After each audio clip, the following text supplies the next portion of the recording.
So why frankincense? What makes it unique? Well, if we just look at just the pure chemistry of the oil, it's really not that unique. It's monoterpenes mainly. And we know monoterpenes have specific value within the body.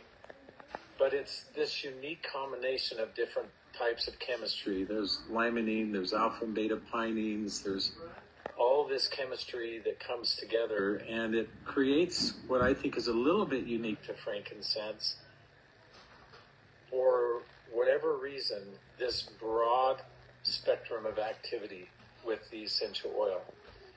And so very early on in my own experience with essential oils, I began to realize that frankincense was different than the other essential oils I was being exposed to. And I have answered this question many times. If you told me I could have one oil and only one oil, what would it be? It would be frankincense. I feel like, not in a boastful way, there's almost nothing you could ask me where I couldn't tell you why frankincense was valuable to you. And it's because of the multiplicity of pathways. I know everybody's tired of hearing about pathways.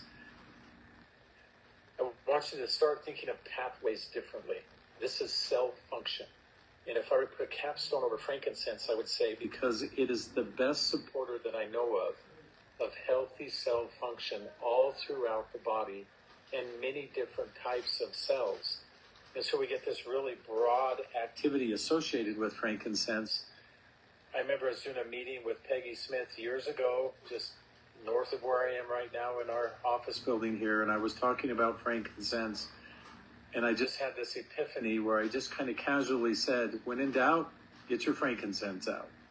And because I just didn't know a better way at the time to capture the value of frankincense. But I feel like it's an oil, Justin, that every single person not only needs to know and have, but they need to master.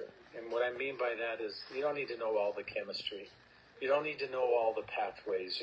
Let us take care of all of those things for you. What you need to know is how it works best for you.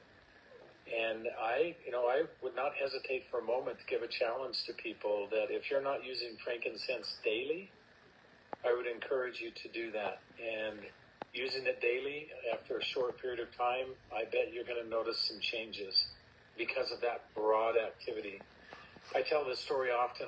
I ask my wife, who loves frankincense. She uses it every single day. She puts it right under her tongue. And I always ask her, why do you use frankincense? And I want her to say, because you're so brilliant and you talk about it all the time and you're so smart and good looking. That's what I want her to say. That's really funny. Yeah. Oh, sorry. Keep going. Yeah. I didn't say she did say it. I just say that's what I wanted to say. So instead, she just shrugs her shoulders and she says, I don't know. I just feel better. It's okay if that's our derivative. If that's where we are right now, if we can just only say, I don't know, I just know I